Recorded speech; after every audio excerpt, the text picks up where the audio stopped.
Sean todos bienvenidos. Cuánto gusto me da poder estar con ustedes. Hemos estado compartiendo esta serie de enseñanzas de los 7 yo soy de Jesús.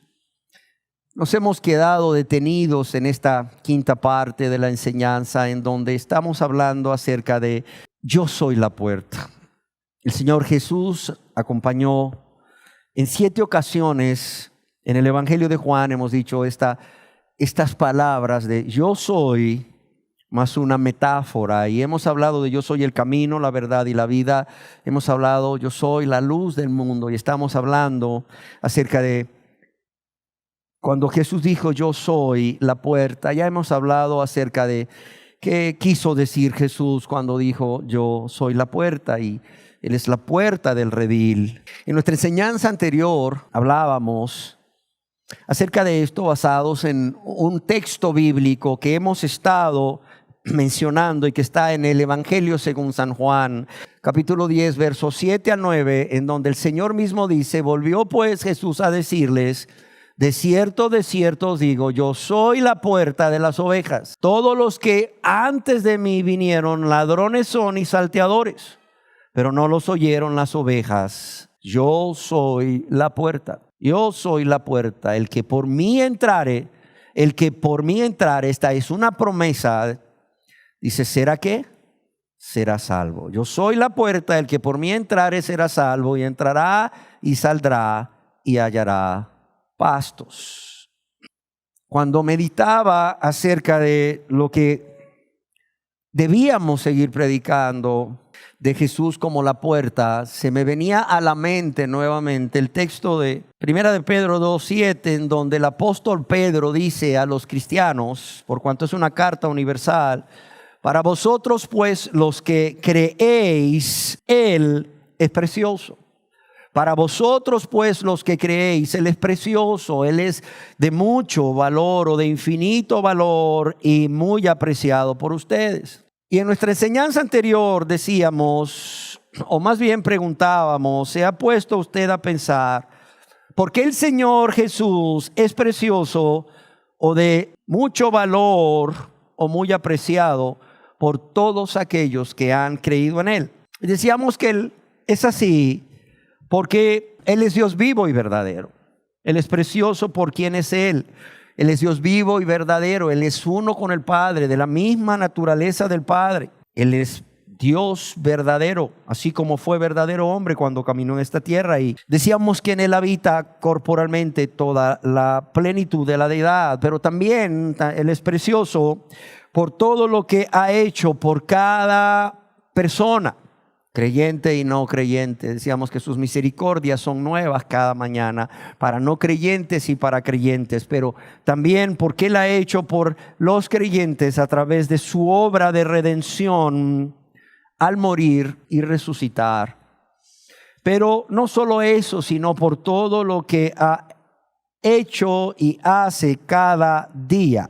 Y decíamos, solo pensemos ¿qué hubiese sucedido si el Señor Jesús no hubiese muerto? Bueno, no hubiera dejado el cielo, la gloria, no se hubiera hecho un verdadero hombre encarnándose de su madre María, siendo virgen por obra del Espíritu Santo, y Él no hubiese predicado en esta tierra las buenas nuevas de salvación y no hubiese hecho los milagros que hizo para confirmar quién era Él, el Mesías, el Cristo. Pero también si no hubiese muerto como murió y no hubiese resucitado, imagínense qué sería de nosotros. Estaríamos, como decía el apóstol Pablo a los Efesios, estaríamos sin Cristo, estaríamos sin Dios en el mundo, sin esperanza, ajenos o lejos o alejados de las promesas del pacto. Pero también Jesús es precioso para los creyentes, no solo por quién es Él, no solo por todo lo que ha hecho, pero también porque todo cristiano está completo en Él. Es decir, teniéndolo todo, no necesita nada más. Decíamos que el apóstol Pablo, en su epístola a los Colosenses, capítulo 3, verso 11,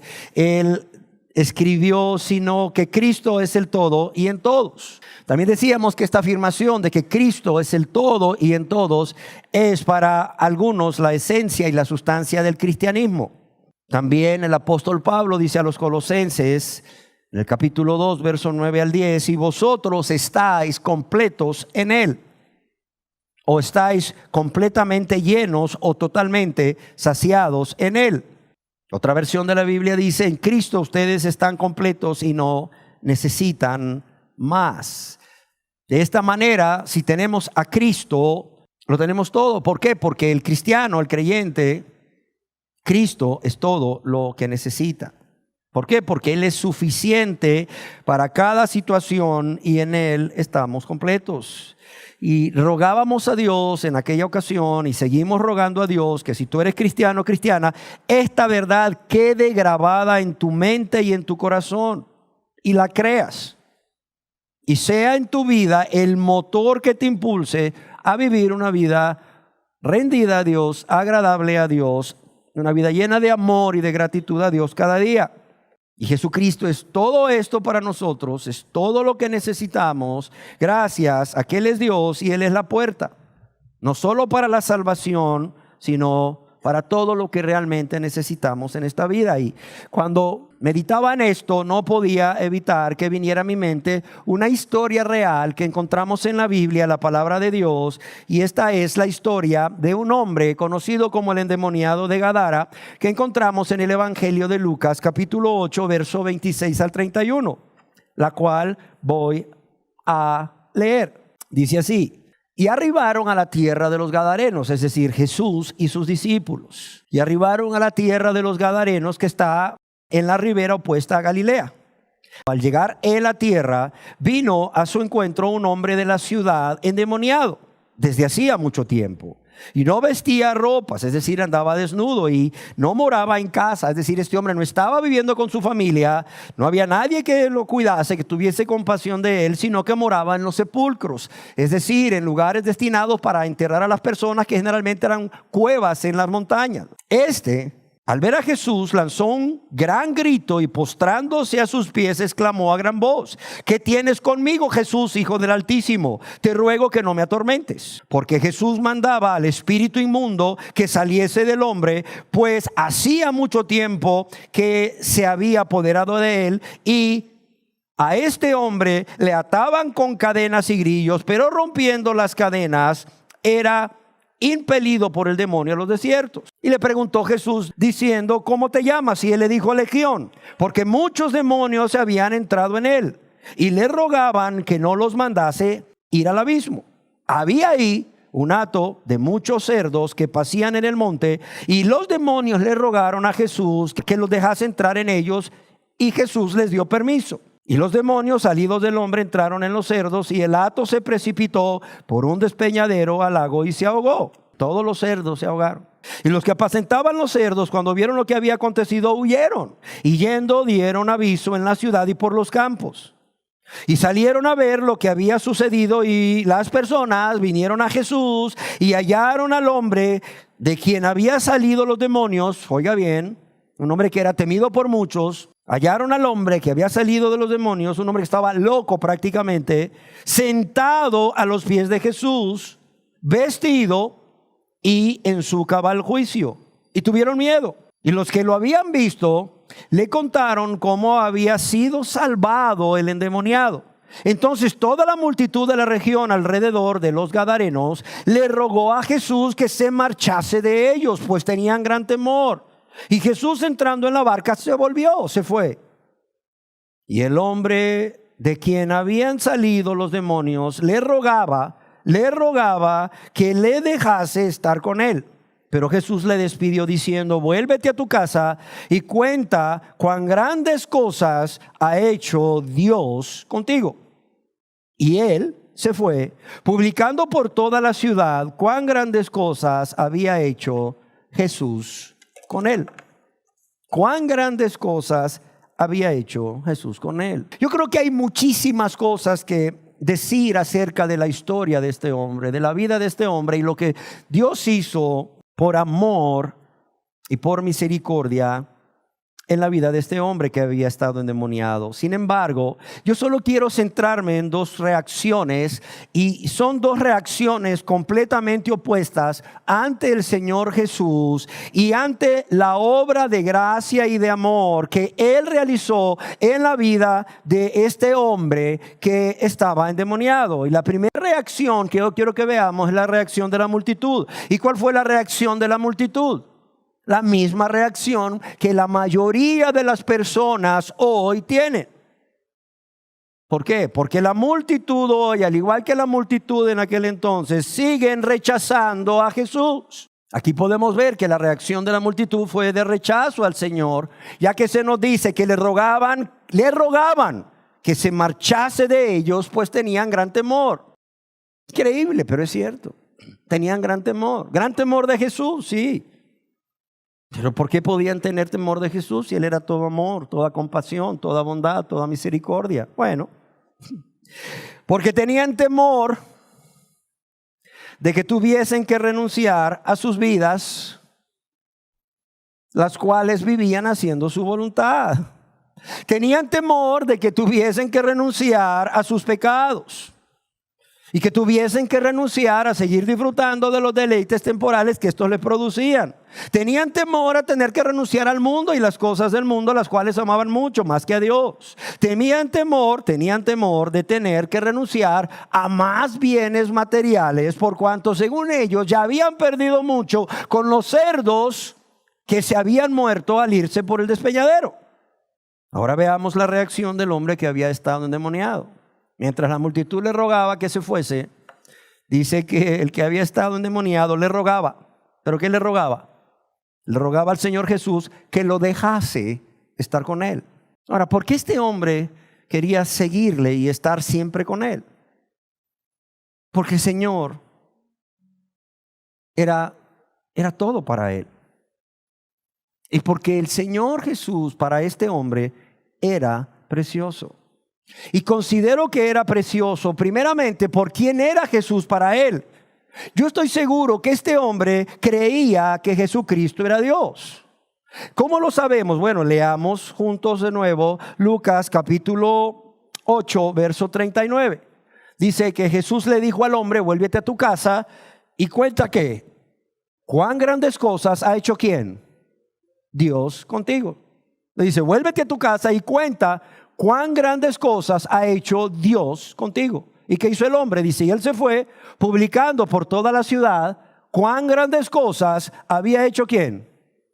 Jesús con él. Jesús le dijo, y cuenta cuán grandes cosas ha hecho ¿quién?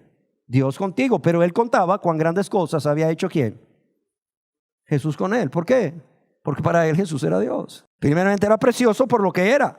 Segundo, era precioso para él por todo lo que había hecho. Solo recordemos cómo vivía este hombre. Acordémonos que estaba endemoniado. Este hombre estaba fuera de sí, estaba como loco. Dice que caminaba de día y de noche. Imagínate, este hombre no tenía paz. Caminaba de día y de noche, gritando ahí por los montes. Además andaba desnudo. Vivía lejos de su familia. No tenía nadie que tuviera compasión de él. ¿Por qué? Porque todos le tenían temor. Vivía en los sepulcros. Lugar solo, inhóspito. Por cierto, en otro evangelio dice que se hería con piedras. Y claro está, no había nadie que lo curase. Sus heridas se infectaban, olían mal. Pero Jesucristo le había liberado. Y ahora lo vemos ahí sentado a los pies de Jesús, en su sano juicio, limpio y vestido, oyendo de los hombres que cuidaban los cerdos y que habían visto cómo estos, ¿verdad?, habían salido corriendo hasta irse por el despeñadero, por el abismo, pues. Y este hombre podía oír a través de la historia de estos hombres que cuidaban los cerdos cómo Jesús había tenido misericordia de él y cómo Jesús no le había importado toda la cantidad de dinero que pudiesen costar esos cerdos por liberarlo y salvarlo a él. Un endemoniado que nadie daba un centavo por su vida. Además vemos cómo le había salvado, y Jesucristo era precioso para él porque él era todo en su vida. Era el único que le había amado, era el único que se había interesado por él, ¿sí o no? Y siendo un endemoniado no solo le había liberado, sino que también le había salvado. Y este hombre, estoy seguro que sabía que estando con Jesús, después de todo lo que Jesús había hecho por él, nada le faltaría. Es como si este hombre tuviese en su mente aquel salmo tan precioso que dice: Jehová es mi pastor. Y luego, ¿qué dice? Nada me faltará. Algunas versiones de la Biblia lo traducen: el Señor es mi pastor. Nada me faltará. Amén. Y yo espero que de igual forma el Señor Jesús sea tan precioso o más precioso para cada uno de los que nos hemos convertido a Dios. Amén. Tan precioso o más precioso que lo era para este hombre que había sido endemoniado.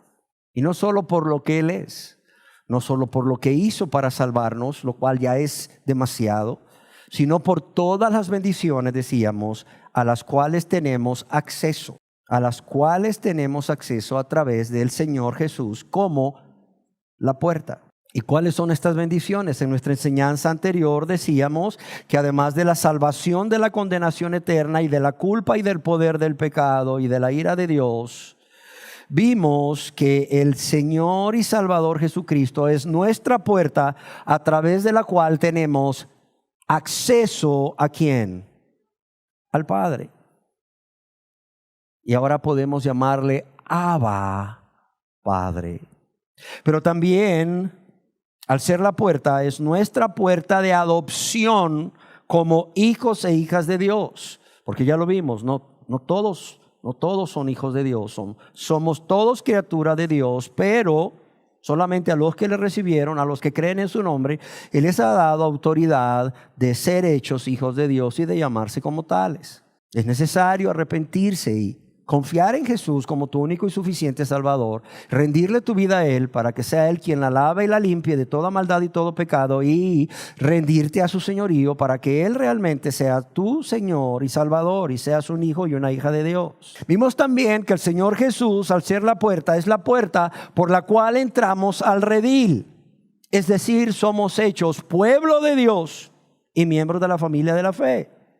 Pero además de esto existen muchas más bendiciones a las que tenemos acceso si entramos, como decía, por la puerta primeramente. Y en nuestra enseñanza anterior lo decía y lo vuelvo a decir, que si realmente queremos tener acceso a todas estas bendiciones, como es la salvación, libre acceso a Dios el Padre como nuestro Padre, la adopción como hijos e hijas y el ser hechos pueblo de Dios, miembros de la familia de Dios, primero tenemos que entrar por la puerta. Yo no quiero engañar a nadie. Yo no puedo decir el Señor te va a bendecir en pecado. No.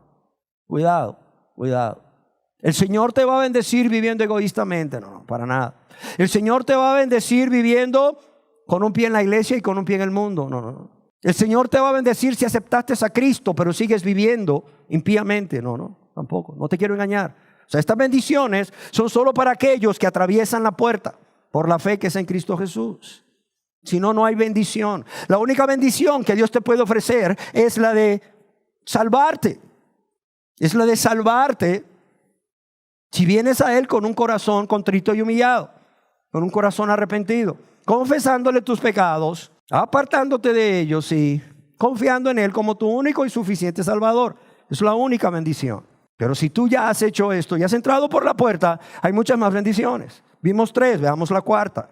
La cuarta bendición es que el Señor Jesús es nuestra puerta, la única puerta que existe a nuestra paz con Dios. En la epístola a los Romanos, en el capítulo 5, verso 1, el apóstol Pablo les escribe: justificados pues, ¿por qué? Por la fe, ¿tenemos qué? Tenemos paz para con Dios por medio de ¿quién? De nuestro Señor Jesucristo. Él es la puerta para nuestra paz con Dios. Dice: justificados, declarados inocentes por Dios, absueltos, libres de culpa, por la fe, ¿en quién? En Jesucristo. Tenemos paz para con Dios por medio de nuestro Señor Jesucristo. Ahora, quizás las personas se pregunten, bueno, ¿que no todos estamos en paz con Dios? ¿Por qué Jesucristo es nuestra puerta a la paz con Dios? Porque yo quiero decirles que antes de que una persona se convierta a Dios, antes de que una persona nazca de nuevo, esa persona está en enemistad con Dios. Lo voy a repetir. Antes de que una persona se convierta a Dios, antes que una persona nazca de nuevo, su estado es enemistad con Dios. ¿Y por qué lo repito? Porque esto es algo que muchas personas no reconocen y no meditan en ello. ¿Por qué razón? Porque han creído la mentira del diablo, no solo de que todos somos hijos de Dios porque Él nos creó, sino que también han creído la mentira del diablo, que todo lo que se necesita para ser hijo de Dios es pasar al frente o ahí en tu silla, repetir una oración del penitente o del pecador, de aceptar a Cristo. O ni siquiera repetirla ya, sino que alguien la repita y tú desde tu silla levantes tu mano. Si lo hiciste allá en silencio en tu silla, o como en algunos lugares solo mueve tu cabeza y ya eres hijo de Dios. Amados, si ustedes no han nacido de nuevo, si ustedes no se han convertido a Dios, Dios nos dice en su palabra que son enemigos de Dios. ¿Y por qué digo que Dios lo dice en su palabra? Porque no lo digo yo, es Dios quien lo dice.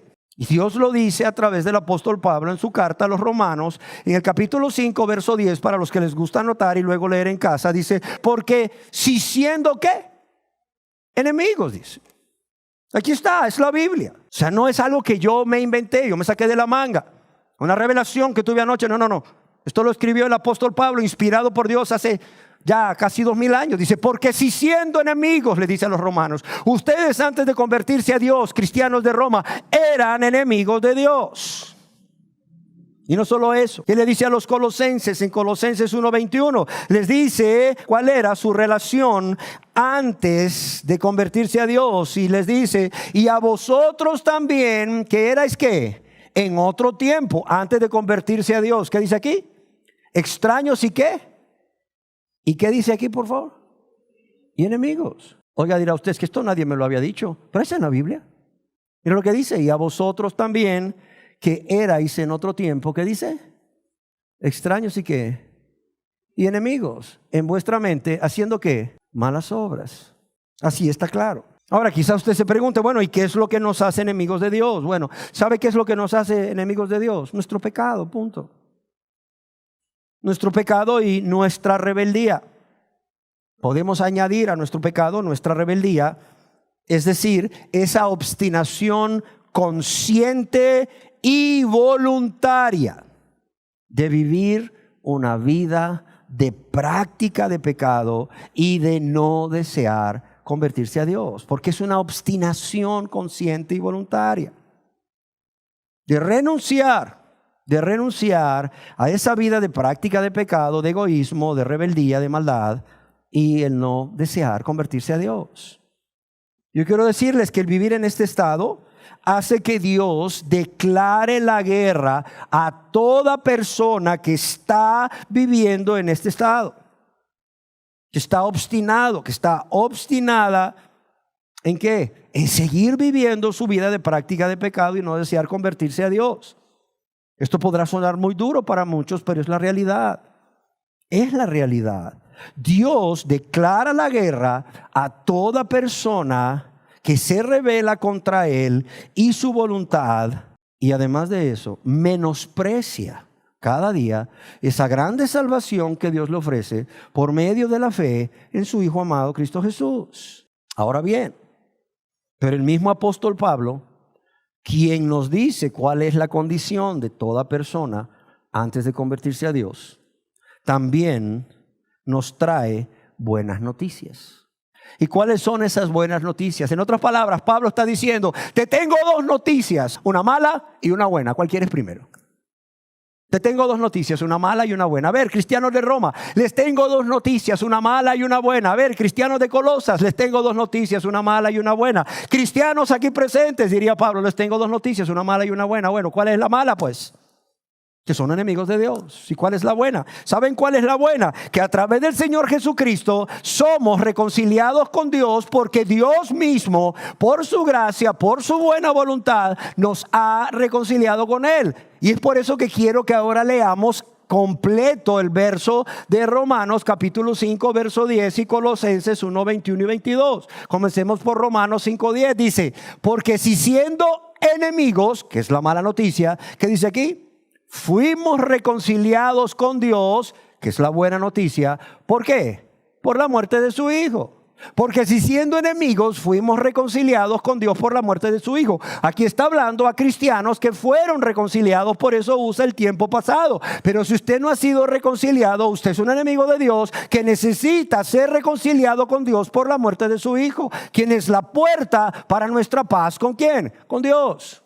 Y sin mucho más, estando reconciliados, seremos salvos. ¿Por qué? Por su vida. Y allá en Colosenses 1, 21 y 22 dice, a vosotros también, esta es la mala, que erais en otro tiempo extraños y enemigos en vuestra mente, haciendo malas obras, ahora os ha reconciliado. Esta es la buena. Eran enemigos, pero ahora os ha reconciliado. ¿Cómo nos ha reconciliado? En su cuerpo de carne. ¿Por medio de quién? De la muerte. ¿De la muerte de quién? Del cuerpo de carne de quién? De Jesucristo. Para presentaros que santos y sin mancha e irreprensible delante de Él. De modo que ustedes deciden si se presentan delante de Él como extraños y enemigos, o si son reconciliados por Cristo por medio de su muerte, para que puedan ser presentados santos y sin mancha e irreprensibles delante de Él. Una noticia mala y una noticia buena. Yo quiero decirles que esta guerra entre Dios y el ser humano que ha decidido vivir en rebeldía, constituyéndose un enemigo de Dios, esta guerra llega a su fin cuando nuestra rebeldía termina.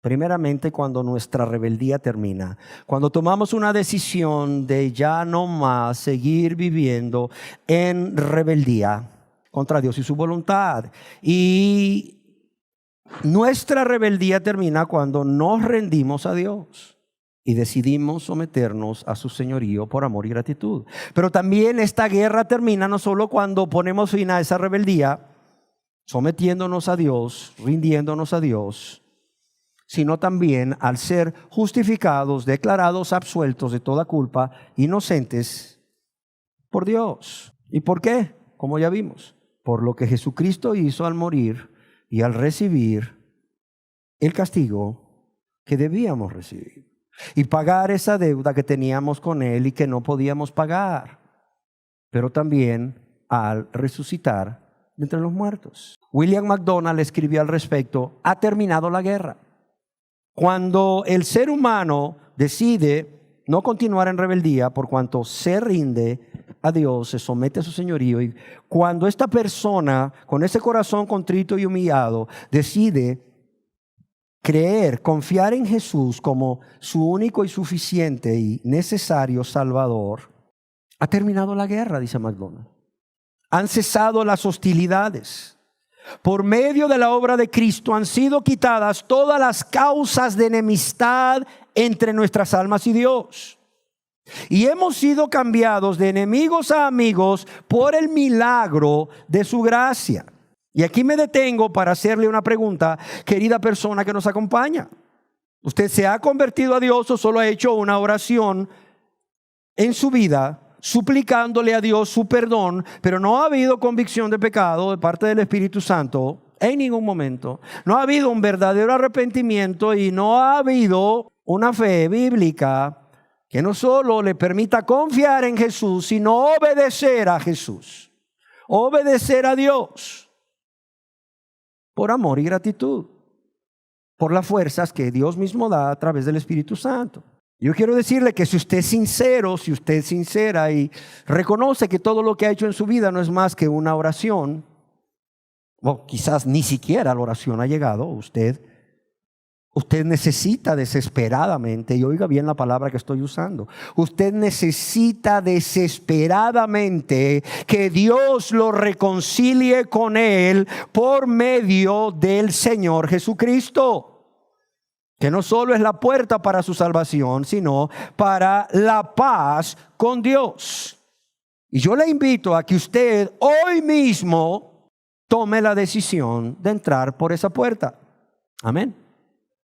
La quinta bendición es que el Señor Jesús es la puerta a través de la cual obtenemos nuestra ciudadanía del cielo. Fíjese bien, no solo es la puerta por la cual tenemos acceso al Padre, no solo es la puerta por la cual somos adoptados como hijos e hijas de Dios, no solo es la puerta por la cual entramos al redil y somos ahora parte del pueblo de Dios, miembros de la familia de Dios, sino que también es nuestra puerta a la paz con Dios y es nuestra puerta a la ciudadanía del cielo. Es la puerta a través de la cual obtenemos nuestra ciudadanía en el cielo. En la epístola o en la carta a los Filipenses, capítulo 3, versos 18 al 20, el apóstol Pablo les dice: porque por ahí andan muchos, de los cuales os dije muchas veces, y aún ahora lo digo llorando, que son enemigos de la cruz de Cristo, el fin de los cuales será perdición, cuyo Dios es el vientre y cuya gloria es su vergüenza, que solo piensan en lo terrenal. Pero fíjese bien lo que dice Pablo a los cristianos de la ciudad de Filipo. Mientras le dice: porque por allá andan muchos, de los cuales os dije muchas veces y aún ahora lo digo llorando, que son enemigos de la cruz de Cristo. Dice: más, ¿qué dice aquí? Nuestra ciudadanía está ¿dónde? En los cielos. Dice: nuestra ciudadanía está en los cielos, de donde también esperamos al Salvador, al Señor Jesucristo. ¿De dónde le dice el apóstol Pablo a los filipenses que eran ciudadanos? ¿De dónde? Eran ciudadanos del cielo.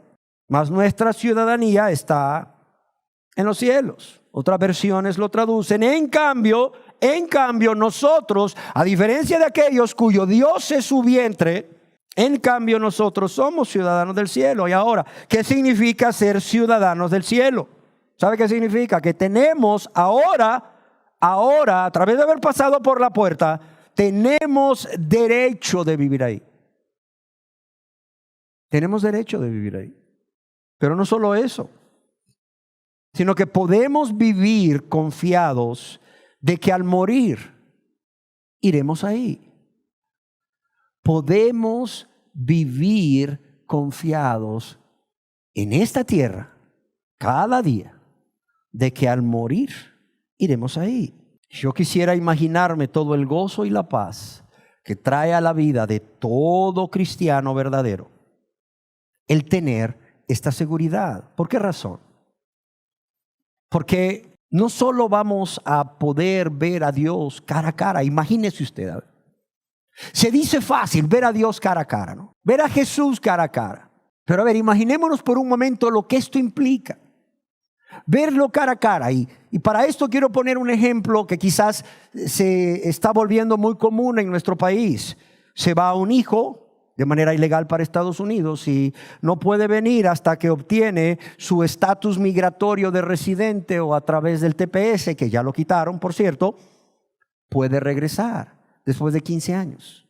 Su madre, una mujer humilde que vive en una aldea del país, que no tiene visa para ir a Estados Unidos, ni tiene las fuerzas para irse ilegal, y no estoy diciendo que te vayas ilegal, pero esta mujer no tiene ni el dinero, ni la visa, ni nada para irse a Estados Unidos. Tiene 15 años de no ver a su hijo y de repente su hijo puede venir.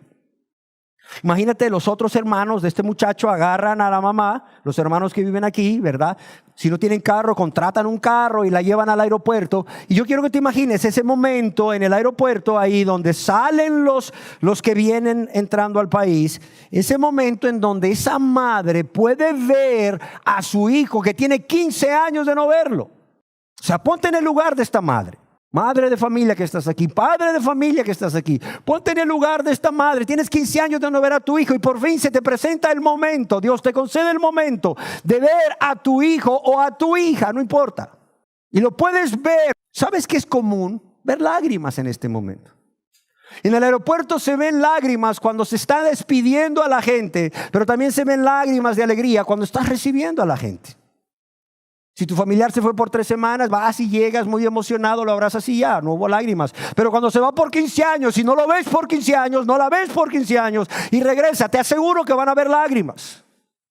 Ahora imagínate el poder estar en el cielo y ver a Dios cara a cara. Si has llorado con la canción de Marcos Vidal que se llama Cara a Cara, ahora imagínate lo que va a ser estar delante de Dios y verle cara a cara.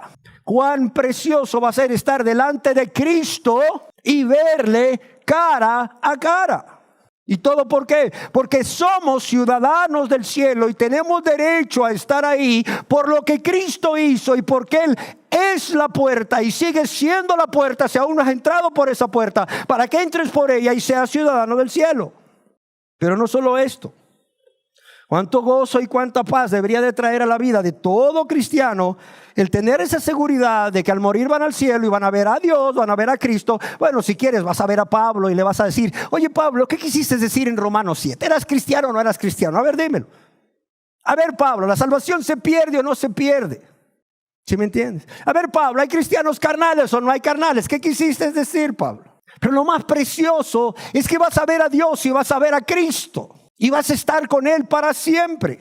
Y no solo eso, si sufriste en esta tierra, mira, al estar ahí ya no vas a tener que padecer nada. ¿Por qué? Porque en el cielo no va a haber nada que provoque tristeza, no va a haber nada que provoque angustia, no va a haber nada que provoque dolor ni llanto. Es más, Dios enjugará, dice, todas las lágrimas de ellos. Yo quiero que nos imaginemos esto. Estando todo pecador, destinado a la condenación eterna, en ese lugar de tormento llamado infierno, en un instante todo su destino cambia y pasa de ser un ciudadano del infierno a ser ¿qué? Un ciudadano del cielo con todo el derecho a vivir ahí y estar con Dios, con Cristo y todos los santos, aún con tus familiares que murieron en Cristo antes que tú. Imagínate, del infierno pasa al cielo en un solo momento, de ser ciudadano del infierno a ser ciudadano del cielo. ¿Y cómo sucede esto? Se preguntarán algunos, ya lo he dicho. En el mismo momento que por la fe en el Señor y Salvador Jesucristo entran por esa puerta. Y además de ver a Cristo, además de ver a Dios y ver a los santos, además de que en el cielo no habrá nada que provoque tristeza, ni angustia, ni dolor, ni llanto, como ciudadanos del cielo, los nombres de estas personas van a estar escritos ahí, registrados ahí. ¿Sí me entiende? Yo no nací en Honduras, yo nací en otro país, yo nací en Nicaragua. Pero en 1986 yo me hice ciudadano hondureño. ¿Y sabes qué hice? Agarré los papeles que me dio el abogado, fui al Registro Nacional de las Personas y me inscribí. De modo que a partir de ese día mi nombre aparece como ciudadano hondureño. O sea, el nombre de las personas que realmente ahora son ciudadanos del cielo tienen sus nombres escritos ahí. En el Evangelio según San Lucas, capítulo 10, verso 20, el Señor Jesús dijo a sus discípulos: pero no os regocijéis que los espíritus se os sujeten, sino regocijaos de que vuestros nombres, ¿qué dice? Estén escritos, ¿dónde? En los cielos. ¿Se acuerdan cuando Jesús mandó a sus discípulos a predicar y a sanar y a liberar demonios o a personas endemoniadas, y luego regresaron felices? Dice que los discípulos le contaban a Jesús todo lo que ellos habían podido hacer por el poder y la autoridad que Jesús les había dado. Y el Señor les dice: a ver, tranquilos, no os regocijéis de que los espíritus se os sujeten, sino regocijaos de que vuestros nombres están escritos, ¿dónde? En los cielos. Además de ello, sus nombres están escritos en el libro de la vida. En la epístola del apóstol San Pablo a los Filipenses, capítulo 4, verso 3, se nos dice, o el apóstol dice a un grupo de cristianos: asimismo te ruego también a ti, compañero fiel, que ayudes a estas que combatieron juntamente conmigo en el evangelio, con Clemente también y los demás colaboradores míos, que dice aquí, lea conmigo, cuyos nombres están ¿en qué? En el libro de la vida. Dice, cuyos nombres están en el libro de la vida. O sea que hay los libros donde están escritas todas esas obras pecaminosas que la persona cometió, pero también está el libro de la vida. Dice, cuyos nombres están escritos en el libro de la vida. En otras palabras, el libro de la vida es donde están escritos los nombres de todos aquellos que vivirán con Dios eternamente en el cielo. ¿Por qué? Porque han sido redimidos por la sangre de Jesucristo. No porque hicieron suficientes méritos como para estar ahí, no. Sino porque fueron redimidos por la sangre de Jesucristo. Ahora, ¿qué importancia tiene el que nuestros nombres estén inscritos en el libro de la vida?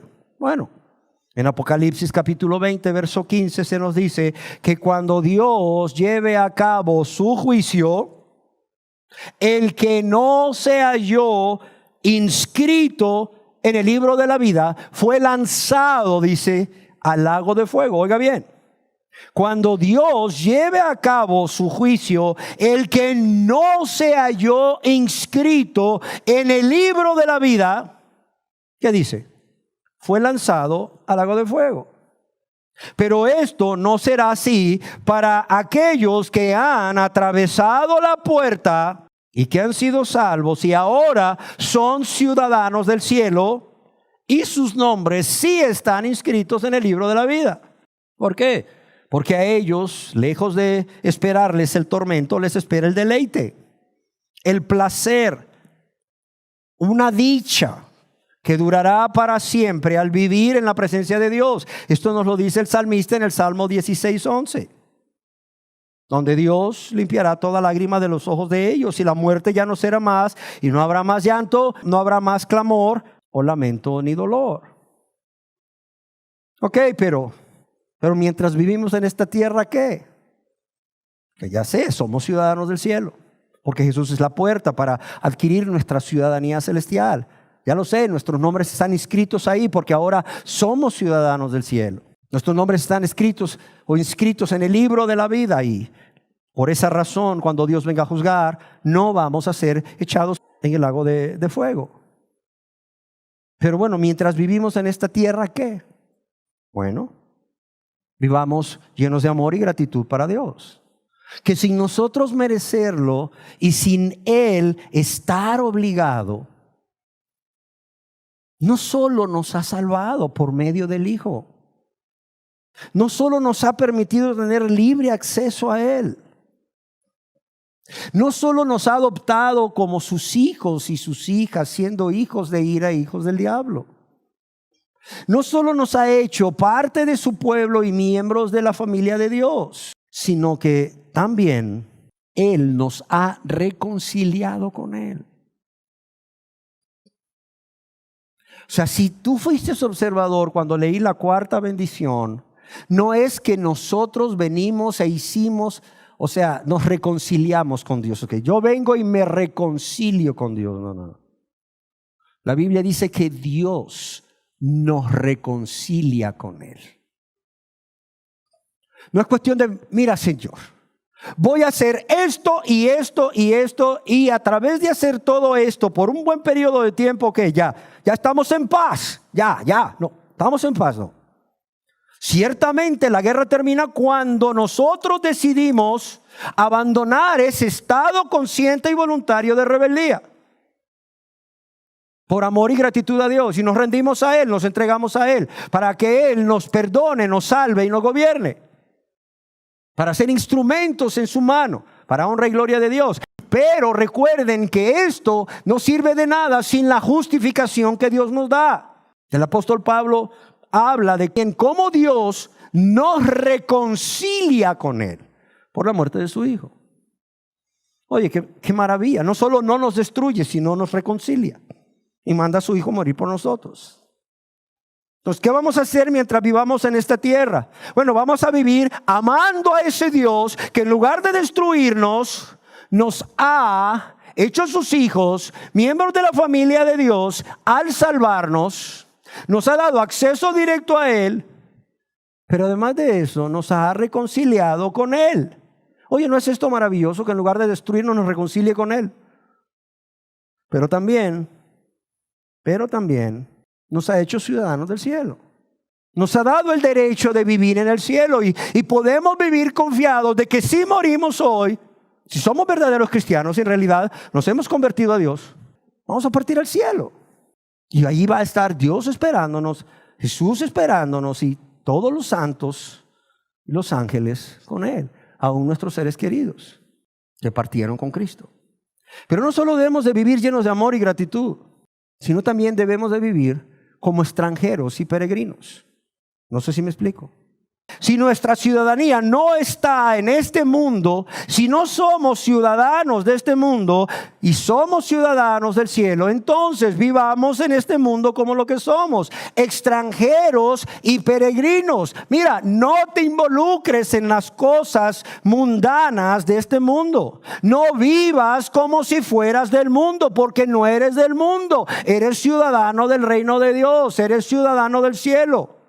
Sé luz para este mundo y sé sal para esta tierra, y no vivas conforme a este mundo, ni pienses conforme a este mundo, ni mires las cosas conforme a este mundo, ni tus intenciones sean las formas conforme a las intenciones de este mundo.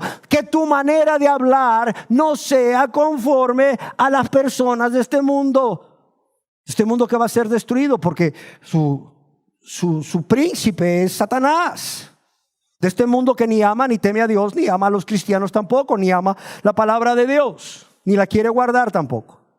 Que todo lo que hagamos viviendo en este mundo, aún nuestra manera de vestir como hombres y nuestra manera de vestir como mujeres, sea como lo que somos: hijos e hijas de Dios, miembros del pueblo de Dios y ciudadanos del cielo.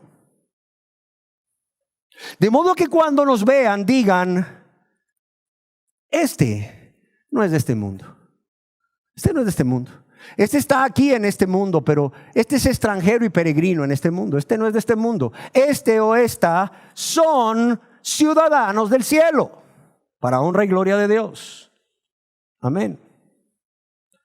Pero además de vivir llenos de amor y de compasión, o llenos de amor y gratitud con Dios, como extranjeros y peregrinos, vivamos llenos de compasión.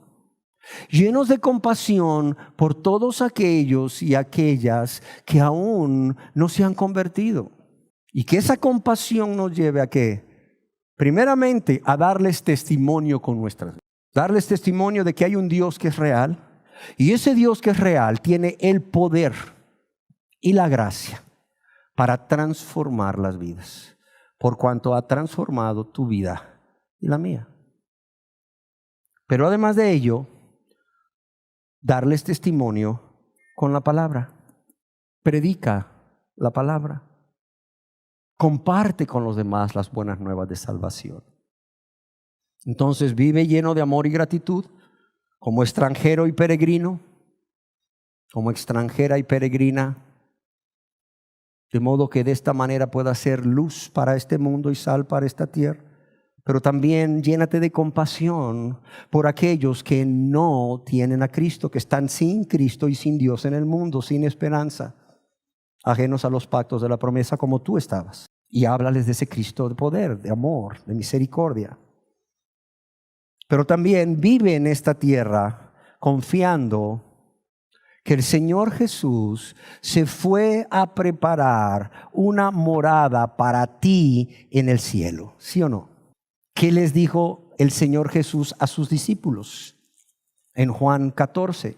No se turbe vuestro corazón, creéis en Dios, creed también en mí.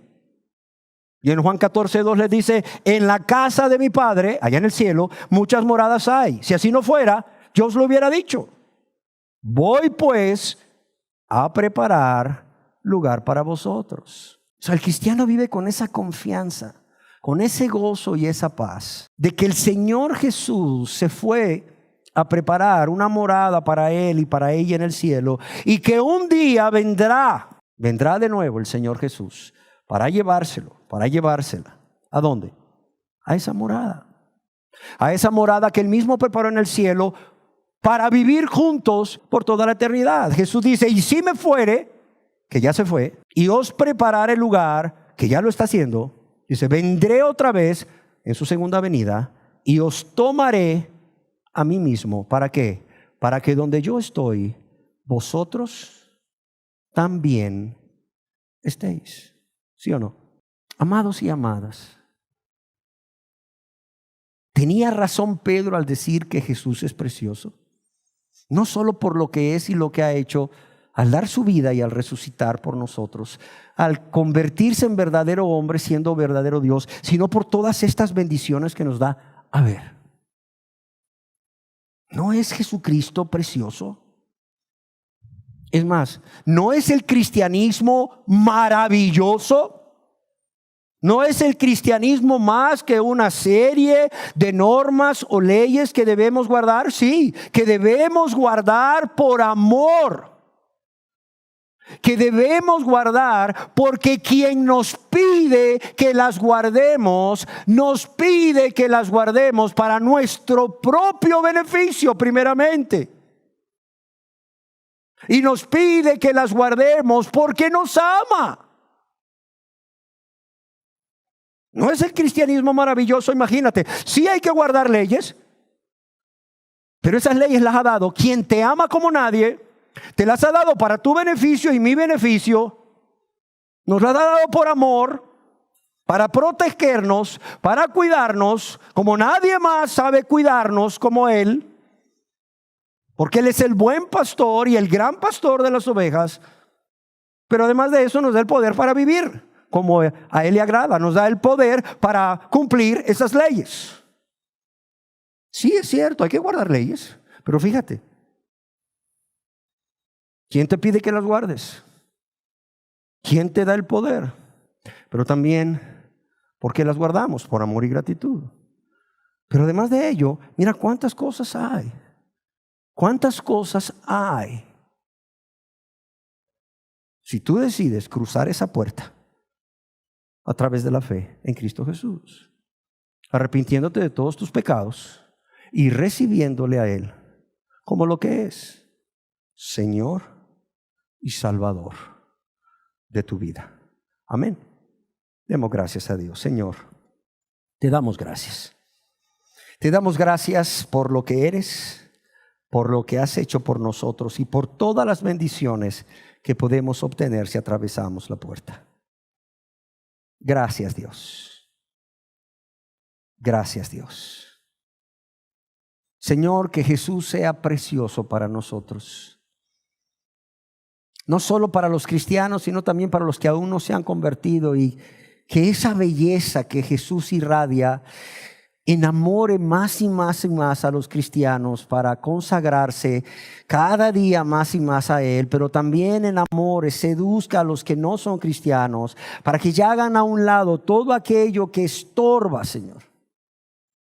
Todo aquello que quizás están amando más que a ti, para que entonces se rindan, se entreguen a ti y puedan ser lavados y limpiados con tu sangre preciosa, oh Jesús, y puedan ser salvados por tu gracia.